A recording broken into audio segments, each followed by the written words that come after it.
बिस्मिल्लाहिर्रहमानिर्रहीम। अस्सलाम वालेकुम स्टूडेंट्स। आज हम CS 504 पार्ट 2 करेंगे। पार्ट 1 के अंदर मैंने आपको लेक्चर 1 से लेक्चर 18 तक के तमाम MCQ सॉल्व करवा दिए थे। अब आपसे एक छोटा सा शिकवा है स्टूडेंट। अब ये जो भी स्टूडेंट उन्होंने कमेंट किया, इनकी कमेंट को पढ़कर मुझे बहुत दुख हुआ। देखिए, अब ये यहाँ पर कह रहे हैं कि अगर आपने ये सॉफ्टवेयर प्रोवाइड नहीं करना तो आप ना करें, और ये मत कहें कि यूट्यूब पर लिंक एक्सपायर होते हैं। तो इस चीज़ को आप नेगेटिविटी मत फैलाया करें। आप मेरी प्रीवियस वीडियो पर जाकर देख सकते हैं, मैंने ऐसे ही आपको टोटली फ्री लिंक्स दिए हैं, और मेरे पास इतनी रिक्वेस्ट आ रही हैं कि मैम आप उसे एक्सपायर हो चुका है, उसे फिर से डेवलप कर दें। तो मेरे लिए काफ़ी चीज़ मुश्किल हो जाती है कि पहले मैं कोडिंग करती हूँ, तमाम चीज़ें बनाती हूँ, बिकॉज़ मेरे पास अभी वेबसाइट का जो एक्सेस नहीं है। फिर मैं उस कोड पर को जेमिनाई पर जाकर फिर से उस सॉफ्टवेयर को डेवलप करके उसके एरर्स को दूर करके आपके लिए एक लिंक बनाती हूँ ताकि आप फ्रीली उसे एक्सेस कर सकें। तो मेरी इतनी मेहनत और इतनी टाइम कंज्यूमिंग टास्क को आप इस तरह से कहेंगे तो बहुत दुख होता है। इससे बेहतर है कि मैं लिंक प्रोवाइड ही ना करूँ, बस आपको यूट्यूब से पढ़ाऊँ। तो अब बताएं मुझे स्टूडेंट्स, मुझे आपको लिंक देना चाहिए या नहीं देना चाहिए। देखिए, अब इसको एक्सेस कैसे किया जा सकता है ये आपको बता देती हूँ। इस पर आप क्लिक करेंगे। देखिए स्टूडेंट, जैसे कि आपने क्लिक किया तो आपके पास कुछ इस तरह का ऑप्शन आता है। यहाँ पर क्या है कि ये जो इन्फॉर्मेशन है ना, वो एक प्राइवेट इन्फॉर्मेशन है। इसके लिए आप अपने कोई भी पासवर्ड वगैरह को शेयर मत करें। तो ये हमारी जो ऐप है वो आपको ये चीज़ें बताती हैं, और ये जो ऐप मैंने क्रिएट की है उन्होंने ये बताया कि वो किसी और पर्सन की तरफ से, तो आपने इसे कंटिन्यू करना है। ये देखें, सिंपल आपकी जो ऐप है वो आपके सामने खुल चुकी है। तो आप यहाँ से जो भी करना चाहें वो यहाँ पर सॉल्व कर सकते हैं। अब इसी खुली हुई ऐप के अंदर से मैं आपको तमाम चीज़ें करवाती हूँ। बस स्टूडेंट, आपसे ये रिक्वेस्ट है कि किसी की एफर्ट्स को आप इस तरह डिसवैल्यू मत किया करें, क्योंकि आपके एक आध व्यू से मुझे खैर इतना फ़ायदा नहीं होगा, लेकिन आपको जब ये कंटेंट दिया जाता है, आप पढ़ कर जाते हैं तो आपको बहुत ज़्यादा फ़ायदा हो जाता है। अब आपने मुझे बताना है कि मैं आपको लिंक दूं या फिर आप ऐसे ही ठीक है। चलिए हम स्टार्ट करते हैं। What is the software engineering. तो सॉफ्टवेयर इंजीनियरिंग क्या होती है? Software engineering is the application of systematic discipline quantifiable approach to develop operations and maintenance of the software. Next हमारे पास है डिफाइन द सॉफ्टवेयर क्राइसिस। तो डिफाइन हमने करना है सॉफ्टवेयर क्राइसिस को। In the period of 1960 where hardware capabilities increased, हमारी जो ड्रामेस्टिकली बहुत ज़्यादा इंक्रीज हो गई थी, तो हमारा जो सॉफ्टवेयर डेवलपमेंट थी उसकी टेक्निक को हम उसे कीप अप नहीं कर पा रहे थे, जिसकी वजह से हमारा जो बजट था वो बहुत ज़्यादा ओवर हो गया और हमारे जो सिस्टम थे वो बहुत ज़्यादा बैगी हो गए। तो यही वजह थी कि हमने क्या किया, हमने सॉफ्टवेयर क्राइसिस का जो दौर है उसको हमने स्टडी किया। What is the iron triangle. तो आयरन ट्रायंगल क्या है? रिलेशनशिप बिटवीन स्कोप, हमारी जो फीचर्स होती हैं, हमारा स्केड्यूल होता है, रिसोर्सेज होते हैं, उनके दरमियान जो रिलेशनशिप होता है उसे हम आयरन ट्रायंगल कहते हैं। Changing one element forces are change in at least one of the other element, other two element. तो ये क्या करता है, हमारे जो एलिमेंट्स होते हैं उनको चेंज कर देता है एक एलिमेंट से दूसरे एलिमेंट के अंदर। What is the waterfall model. तो वाटरफॉल मॉडल क्या होता है? A sequential software development model where development flows downward through the phase. तो हमारे जो डेवलपमेंट के फ्लाज होते हैं वो डाउनवर्ड मूव कर जाते हैं। Requirement, design, implementation, verification and maintenance. तो ये जो 3 स्टेप्स हैं आपने इनको याद रखना है, 4 steps. What is the best use the waterfall model. तो वाटरफॉल मॉडल का बेस्ट यूज़ क्या है? It is best used when requirement are very well understood, clearly documented and absolute stable for the beginning. What is the primary feature of the spiral model। तो spiral model का primary feature क्या होता है? It is a risk driven process model। ये एक risk driven process model है। Every loop explicitly include a risk analysis phase, identify and resolve major project issues and risk earlier। Differentiate between functional and non functional requirement. तो functional और non functional requirement को आपने differentiate करना है। क्या करती है ये? स्पेसिफाई करती है behaviour or function of the system must do. तो इसके अंदर क्या होता है कि हमारा जो प्रोग्राम है, जो हमारा फंक्शन है, वो कर क्या सकता है। और नॉन फंक्शनल के अंदर हम क्या देखते हैं, स्पेसिफाई क्राइटेरिया डेट जज सिस्टम ऑपरेशन। तो ये क्या करता है, हमारे जो क्राइटेरिया होता है उसको जज करता है। जैसे लोड इन 2 सेकेंड, क्या हमारा जो सिस्टम है 2 सेकेंड में लोड कर रहा है। What is a requirement elicitation. तो इलिस्टेशन क्या होती है, the process of gathering and discovering requirement from stakeholders users. हमने जब सॉफ्टवेयर बना दिया होता है, डिप्लॉय कर दिया होता है, तो हम जो रिव्यूज़ ले रहे होते हैं अपने क्लाइंट से, अपने स्टेक होल्डर से, या फिर सर्वे इंटरव्यूज जो भी कंडक्ट करवा रहे होते हैं, that is a requirement elicitation. Why must requirement be testable. तो हमारी जो रिक्वायरमेंट है ये ना हो कि हम ख्याली पुलाव बना के बैठ जाएं, जो चीज़ पॉसिबल ही ना हो।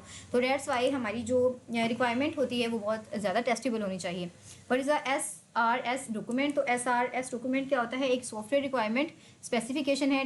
ये इसका स्टैंड फॉर MCQ के लिए इंपॉर्टेंट है। Is the comprehensive document. एक कॉम्प्रीहेंसिव डॉक्यूमेंट होता है जिसके अंदर हमारी जो डिटेलिंग, डॉक्यूमेंट की तमाम डिटेलिंग शामिल होती है। What the software will do, यानी कि हमारा सॉफ्टवेयर करेगा क्या। It act as a contract between client and developer. तो अक्सर आपने देखा होगा ना, सॉफ्टवेयर जब भी हम कोई देखते हैं तो उसकी डॉक्यूमेंटेशन होती है। जैसे डिफरेंट सॉफ्टवेयर हैं हमारी, जेमिनाई हो गई, चैट GPT, उन तमाम चीज़ों की डॉक्यूमेंटेशन होती है। What is the ambiguity in requirement. तो रिक्वायरमेंट के अंदर एम्बिग्यूटी क्या होती है कि जो हमारी डिफरेंट लोग उसे डिफरेंट तरह से इंटरप्रेट कर रहे होते हैं, जैसे different people leading to incorrect implementation. तो explain the validation versus verification. बहुत इंपॉर्टेंट। वैलिडेशन के अंदर क्या होता है, we building are building the right product, क्या हम सही प्रोडक्ट बना रहे हैं, मीट द कस्टमर नीड। और वेरिफिकेशन के अंदर क्या होता है, are we building the product right. क्या, देखें कितना फ़र्क है इन दोनों में कि are we building the right product, क्या हम राइट प्रोडक्ट बना रहे हैं। Are we building the product right, क्या हम उसको ठीक तरीके से भी बना रहे हैं। देखिए अब एक चीज़ ठीक है, लेकिन अगर हम उसे ठीक तरीके से नहीं बनाते तो फिर वो कहाँ की ठीक है। What is a context diagram. तो कॉन्टेक्स्ट डायग्राम क्या होती है, always as a level 0 DFT it show an entire software system as a single process interacting with the external terminators. What is the purpose of data flow diagram. तो data flow diagram का क्या purpose होता है, बहुत easy है, CS 403 वाला ही topics है। Name the 4 basic components of DFD। तो DFD के बेसिक 4 कंपोनेंट्स के नाम आप यहाँ से देख लें। What is the use of case. तो केस का क्या इस्तेमाल होता है, a use case describe a sequence of interaction between a system and external actor that yields a measurable value for the actor.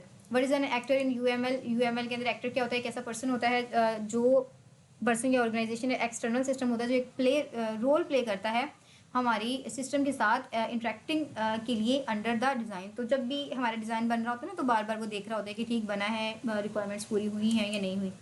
Explain angular versus angular in use case. तो इन दोनों brackets को आपने क्या करना है, यूज़ केस के अंदर define करना है। The base use case always require the include use case. जो हमारा बेस केस होता है वो हमेशा इंक्लूड यूज़ केस को यूज़ करता है, जबकि ऑप्शनल बिहेवियर क्या करता है, add to the base use case only under specific condition. What is a sink in DFD। Sink क्या होता है DFD के अंदर, a sink is an external entity that receives data output from the system. Data output को receive करती है, जैसे customer receiving a receipt. What is a source in DFD। तो सोर्स क्या होता है, source is an external entity that supplies data inputs into system. Supply करती है डेटा को किसके अंदर, इनपुट्स के अंदर। Rule for data store in DFD। तो रूल्स हमारे पास क्या होता है, data can not flow directly from the data store to another data store. जो हमारा एक डेटा स्टोर है वो दूसरे डेटा स्टोर के पास मूव नहीं कर सकता। Not from the external entity directly to the ad store. तो ना ही एक्सटर्नल जो एंटिटी है वो उनको हम स्टोर करवा सकते हैं। It must pass through a process. तो इन तमाम चीज़ों के लिए उसे एक प्रोसेस से पास करना पड़ेगा। What is the state transition diagram. State transition diagram को STD भी कहते हैं। और ये कैसी डायग्राम होती है, जो डिफरेंट स्टेट को शो करती है किसी भी ऑब्जेक्ट की, and event that cause transition between these 2 states. तो जो भी स्टेट्स के दरमियान ट्रांजिशन हो सकती होती है उसकी केसेस को शो करती है। डिफाइन स्टेट एंड ट्रांजिशन, तो ये हमने डिस्कस कर लिया है। स्टेट एक कंडीशन होती है during the life of an object that satisfy some condition, जबकि ट्रांजिशन एक मूवमेंट होती है, state for an the trigger for the event. अब मैं आपको बताऊँ कि अब ये जो हमारा ऊपर आप देख रहे हैं ना, डिज़ाइन OOAD कोड्स, तो ये हमारे पास एक स्टेट है, क्योंकि इसने ना वैसे ही रहना है इसकी जब तक लाइफ टाइम है। और ट्रांजिशन क्या होती है, ये देखें, ये जो स्टेट है ये आपको नज़र आ रही है। जैसे ही हमने इस तरह किया ना, और जो फ्लिपिंग हुई है, ये हमारी ट्रांजिशन है, ठीक है। एक इवेंट होता है, जैसे मैंने क्लिक किया तो हमारे पास ये चेंज हो जाता है। What is the guard condition? Guard condition क्या होती है? एक बुलियन एक्सप्रेशन होती है जो अटैच की जाती है ट्रांजिशन के साथ। Transition will only occur if event fire and the guard condition is true. What is the process modelling? तो प्रोसेस मॉडलिंग क्या होती है? अब ये उन स्टूडेंट्स के लिए है जिनका जो लिंक है वो एक्सपायर हो जाता है, तो जो मे बी स्टूडेंट्स जो नेक्स्ट सेमेस्टर के स्टूडेंट है वो उनके लिए भी हेल्पफुल हो। The graphic presentation of business processes or work flow, understand how the business currently operate. तो किस तरह से ऑपरेट करता है जो हम एज अ फंक्शन के साथ यूज़ करते हैं। Why model is a as is, तो हमारा जो एज इज़ का प्रोसेस क्यों होता है? To establish a base line, identify current bottle neck and inefficiencies and fully understand the domain before designing new to be system. What is the BPR? तो BPR क्या होता है? Business process reengineering involve fundamental rethinking and radically redesigning business products to achieve dramatical improvement in performance. What is a throwaway protocol? तो throwaway protocol क्या होता है students? Creating a quick low quality working model of system to show user clarify requirement, it discard before writing the real code. तो real code से पहले इसको हम discard कर देते हैं। ये सिर्फ हमें दिखाने के लिए होता है कि जो हम करने जा रहे हैं वो कैसा नज़र आएगा, जैसे वो हमारी सबमिशन नहीं होती, बिल्कुल वैसे ही। What is the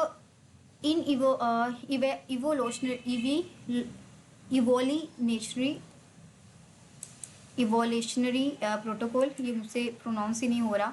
building a robust high quality initial prototyping that is a continually refined and expand until it become a final software products. तो क्या होता है कि जिस बिल्डिंग ब्लॉक को हम बार बार रिबस्ट कर रहे होते हैं, उसकी क्वालिटी को बार बार हम इनिशियलाइज कर रहे होते हैं डिफरेंट पैरामीटर्स के साथ, डिफरेंट प्रोटोकॉल्स के साथ, तो जब तक कि हम उसको रिफाइंड और क्या कर रहे होते हैं, एक्सपेंड नहीं कर रहे होते। कब तक हम ये करते हैं? जब तक कि हमारा जो फाइनल प्रोडक्ट है या सॉफ्टवेयर है वो डिप्लॉय ना हो जाए। State 2 JUI design principle. तो दो डिज़ाइन प्रिंसिपल कौन से? Consistency and user control. What is the software design? तो सॉफ्टवेयर डिज़ाइन क्या होता है? That is the definition, easy सी है, आप खुद से देख लीजिएगा। What is the modularity? तो मॉडुलैरिटी का मतलब क्या होता है कि ना मुश्किल चीज़ों को छोटे छोटे पीसेस के अंदर डिवाइड कर लेना ताकि वो मैनेजेबल रहें, स्मॉलर रहें और इंडिपेंडेंट रहें। एक्सप्लेन इन्फॉर्मेशन हाइडिंग, जो हम नहीं चाहते कि कोई देखे उसको हम हाइड कर देते हैं, date is a information hiding. और ज़्यादातर हमारा जो इंटरनल डेटा होता है ना, इम्प्लीमेंटेशन डिटेल, उसको हम हाइड करते हैं। What is a coupling? Couple करना मतलब किसी चीज़ को जोड़ना, दोनों के दरमियान इंटरडिपेंडेंस को क्रिएट करना, तो डेट इज़ अ कपलिंग। और कोहेसिवनेस क्या होती है? हमारे पास cohesion measure to how strongly related, हम मतलब कि जो हमारा रिलेशन है वो कितना स्ट्रॉन्ग है, वो हाईली कोहेसिव है या बस ऐसे कच्चा पक्का सा है।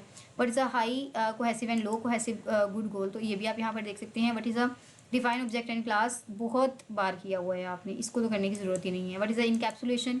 इनकैप्सूल करना, किसी भी चीज़ को छुपाना, जैसे हमारी ऊपर इन्फॉर्मेशन हाइडिंग होती है। How do we identify class in requirement? तो किस तरह से हम आइडेंटिफाई कर सकते हैं, ये भी आपने किया हुआ है। What is inheritance? ये भी आप कर चुके हैं। Aggregation composition? ये भी किया हुआ है। और पॉलीफॉर्मिज्म? ये भी मैंने आपको MCQ वीडियो के अंदर कंप्लीट करवा दिया था। What are the 3 component of UML class? तो 3 कंपोनेंट कौन से होते हैं? मिडल, टॉप, बॉटम, और प्लस माइनस। और हमारे पास जो हैश का साइन है वो क्या करता है? प्लस का साइन पब्लिकली एक्सेसिबल, कहीं पर भी अवेलेबल होता है, एक्सेसिबल होता है। और जो हमारा जो माइनस होता है वो प्राइवेट होता है, उसको हम सिर्फ इनसाइड द क्लास कर सकते हैं, जबकि हैश का साइन हमारे पास प्रोटेक्टेड होता है। बस ये समझें, ये आपकी पब्लिक क्लास है, ये आपकी प्राइवेट क्लास है, that is a protected class. What is multiplicity zero means? तो इसका मतलब क्या होता है कि it means zero or more. For example a customer can have zero or many orders. तो किसी कस्टमर का कोई भी ऑर्डर नहीं हो सकता और किसी कस्टमर का बहुत ज़्यादा ऑर्डर भी हो सकता है। तो हमारे CRUD ऑब्जेक्टिव ओरिएंटेड मेथडोलॉजी हमारे पास क्या होती है? यहाँ से जो आपकी स्टूडेंट इंपॉर्टेंट लोग आते हैं, प्रोग्राम्स आते हैं, तो आपने इसको करना है। हमारे 5 स्टेप्स होते हैं OOAD मेथडोलॉजी के अंदर, जो फोकस करते हैं क्लास, ऑब्जेक्ट, स्ट्रक्चर, सब objects, attributes and services in code approach. What is the subject? तो सब्जेक्ट क्या होता है? एक सब्जेक्ट हमारे पास मैकेनिज्म होता है grouping highly related classes toward manage complexity in large system to a package or a name space. How do you identify service method? तो service method को कौन आइडेंटिफाई करता है? Look for the variable verb or action in a requirement that describe what an object must do or calculate. What is a software architecture? तो software architecture हमारे पास क्या होता है? ये हाई लेवल स्ट्रक्चर होता है हमारे पास सिस्टम का, डिफाइन करता है मेजर सब सिस्टम्स को और उनकी रिस्पॉन्सिबिलिटीज़ को और उनकी जो कम्युनिकेशन हो रही होती है उनके दरमियान उनको। एक्सप्लेन मॉडल व्यू कंट्रोलर, जिसे MCV पैटर्न भी कहते हैं। तो इसके अंदर मॉडल, व्यू और कंट्रोल होता है। What is the MCV benefits? तो हमारे पास बेनिफिट्स क्या होते हैं कि ये हमें separation of the concern provide करता है, हमारे व्यू को ये दिखाता है, और without ever touching the database code, तो बिना हमारे डेटाबेस के कोड को टच किए हमारी ये चीज़ें शो करवा देता है। और एंड टायर आर्किटेक्चर क्या होता है, आप इसकी डेफिनेशन यहाँ पर देख सकते हैं। और thick client versus thin client क्या होता है, प्लस 3 टायर आर्किटेक्चर क्या होता है, तो इसकी डेफिनेशंस आपके सामने हैं। स्क्रीन को पॉज करें और इनको देख लें। तो सबसे पहला हमारा लॉन्ग क्वेश्चन जो है कि explain the purpose and component of a context diagram. तो हमारे पास इसकी डेफिनेशन क्या है, the highest level of view of a system showing the external interactions. तो ये हमारे पास क्या होता है, कॉन्टेक्स्ट डायग्राम होती है।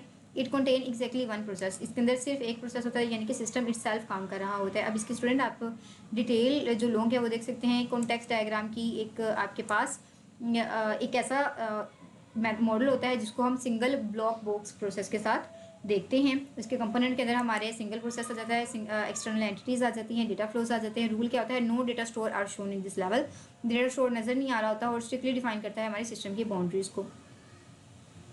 नेक्स्ट हमारा जो इंपॉर्टेंट लॉन्ग हो सकता है वो आपने हमारे जो एंगुलर ब्रैकेट और इनके इन केस हैं, एंड केस और इन केस को डिफाइन करना है। ये हमने कर लिया है। बेस, इंक्लूड और एक्सक्लूड का जो कंसेप्ट है ये एमसीक्यू में भी किया था, बाकी यहाँ पर आपकी स्क्रीन पॉज है, आप यहाँ पर देख सकते हैं। List the structural rule of creating a valid DFD, बहुत इंपॉर्टेंट है ये, इसको भी आपने अच्छे तरीके से करना है। ये जो आपके 5-6 रूल्स आ रहे हैं ना, ये एमसीक्यू में भी आते हैं स्टूडेंट्स और आपके लॉन्ग में भी आते हैं, तो आपने इसे अच्छे तरीके से देख कर जाना है। State transition concept, transition concept क्या होता है, तो ट्रांजिशन कंसेप्ट के अंदर बेसिकली हम देखते हैं कि modelling how objects are change over time. तो हमारा जो ऑब्जेक्ट होता है वो टाइम बाय टाइम किस तरह से चेंज होता है। जैसे आपकी जो व्यू एलएमएस है ना, वो चेंज होता ही रहता है, उससे कोई ना कोई मसला हुआ ही रहता है। तो स्टेट अब हमने बताना है कि हमारे पास कौन कौन सी इसके लिए एग्ज़ाम के लिए जो आंसर्स हैं वो इंपॉर्टेंट हो सकते हैं। हमारी स्टेट की डेफिनेशन, हमारी इवेंट की, ट्रांजिशन की, गार्ड कंडीशन की, और इसकी जो एग्जांपल है वो भी आप यहाँ पर मेंशन है, देख सकते हैं। लेक्चर नंबर 9 से आपका जो इंपॉर्टेंट है वो बिजनेस प्रोसेस री इंजीनियरिंग का टॉपिक है कि इसके अंदर हमारा जो एज इज़ मॉडल है वो क्यों इंपॉर्टेंट है। तो इसकी जो हमारी डिफरेंट चीज़ें हैं वो आप देख सकते हैं। बेस लाइन, इसके अंदर देखें why model as system first, तो हमारा एज इज़ सिस्टम को हम फर्स्ट पे क्यों रखते हैं, क्योंकि इसकी बेस लाइन की वजह से जो कि हमारे करंट प्रोसेस को बहुत अच्छे से अंडरस्टैंड करती है और फ्यूचर की इंप्रूवमेंट को सपोर्ट करती है। आइडेंटिफाई बोटल नेक के लिए रिक्वायरमेंट जनरेशन और जो डिफरेंट चीज़ें होती हैं हमारे पास। GUI डिज़ाइन प्रिंसिपल हमारे पास क्या होता है, इसको भी आप यहाँ से रीड कर सकते हैं। कपलिंग वर्सेस कोहेजन, बहुत बहुत इंपॉर्टेंट है स्टूडेंट, इसको आपने मस्ट करना है। इसका देखें यहाँ पर कोड भी प्रोवाइड किया गया है, तो इस कोड को आप कर लीजिएगा। यहाँ पर पहले तो आप इसकी डेफिनेशन देख लें कि ये एक ऐसी क्लास होती है जो प्योरली फोकस करती है हमारे मैथमेटिकल ऑपरेशंस के ऊपर, और it doesn't print screen or connect to the database. तो ये ना तो प्रिंट करती है ना डेटाबेस को कनेक्ट करती है। जबकि कपलिंग, लो कपलिंग क्या करती है, the method rely strictly on passed parameter के ऊपर स्ट्रिक्टली रिलाई कर रही होती है, जबकि they do not depend on external global variables or other complex classes. तो इसका कोड भी यहाँ पर आप देख सकते हैं, गिवन है, सिंटैक्स भी, तो आप यहाँ से देख लीजिएगा।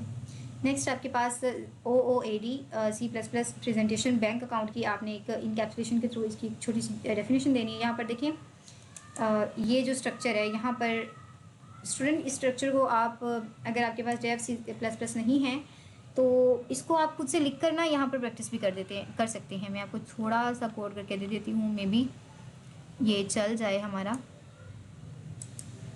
Copy and paste it here, आपने अपने हाथ से लिखना है ताकि आपकी एग्ज़ाम के लिए हो जाए। ये देखें स्टूडेंट, कंपाइलर आउटपुट हमारे पास क्या आई है कि encapsulation validated data is securely hidden.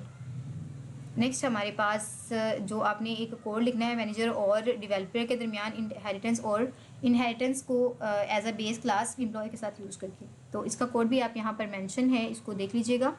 ये सॉफ्टवेयर तो मैंने आपको प्रोवाइड कर दिया है, तो इंशाल्लाह आप यहाँ से देख लीजिएगा इसको। और एग्रीगेशन हमारे पास एक वीक रिलेशनशिप होता है, इसकी कोडिंग आपने की हुई है। कंपोजिशन की कोडिंग भी आप कर चुके हैं CS 304 के अंदर, और इसके क्लास को कैसे आइडेंटिफाई करते हैं ये चीज़ भी आपने की हुई है। सिंपल एक क्लास बनाकर आपको ये चीज़ें दिखाई गई हैं। MCV आर्किटेक्चर पैटर्न हमारे पास क्या होता है स्टूडेंट, तो इसको भी आप यहाँ से देख लीजिएगा। नेक्स्ट हमारे पास एंटायर आर्किटेक्चर। ये जो स्टूडेंट आपका आता है ना, ये थ्योरी आती है, तो ये जो लास्ट वाला टॉपिक है ना, आपने इसको अच्छे से करना है। तकरीबन 2-3 लेक्चर है जिसके अंदर आपका प्रैक्टिकल है, बाकी सारी थ्योरी है। तो होप्स स्टूडेंट आपके लिए ये चीज़ें हेल्पफुल रही होंगी, दुआ में ज़रूर याद रखें। और स्टूडेंट ऐसी नेगेटिविटी से बचा करें आप, क्योंकि आपका एक जो छोटा सा बुरा कमेंट है वो बहुत सारे स्टूडेंट्स को इस फ़ायदे से मरहूम कर देता है कि वो इन चीज़ों को फ्रीली हासिल कर सकें। और मुझे बहुत ज़्यादा दुख होता है इस चीज़ का कि मैं इतनी मेहनत कर रही हूँ। देखिए ना स्टूडेंट, मुझे फ़ायदा तो सिर्फ यूट्यूब ने देना है। अगर फाइनेंशियली अगर हम देखें तो मुझे फ़ायदा सिर्फ यूट्यूब से होता है। आप मेरी उस साइट पर जा रहे हैं, आप जेमिनाई पर जाकर इसको पढ़ रहे हैं, इस चीज़ का मुझे कोई फ़ायदा नहीं है। सिर्फ आपके फ़ायदे के लिए ये चीज़ें की जाती हैं। तो होप सो आइंदा आप इस तरह के कमेंट से गुरेज़ करेंगे। फ़ी अमानिल्लाह।